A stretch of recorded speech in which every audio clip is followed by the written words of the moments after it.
ശിഖ എന്താക്കാൻ പോവാ? ആർക്ക്? ആ ചോറിടുന്നു. ഇട്ടുടി. ആ മതി.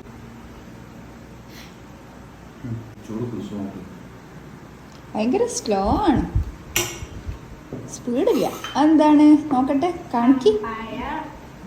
ആ മമ്പയർ, ആ തൈര്.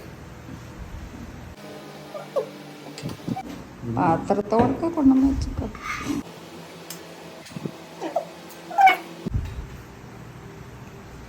ആ മീൻ പൊരിച്ചത്. എത്ര ഐറ്റായി? ഈ പപ്പടം, ലാസ്റ്റ് പപ്പടം. ഇതാരാ ലാസ്റ്റ് ഇവിടെ കൊണ്ടുവന്ന് വെച്ചത്?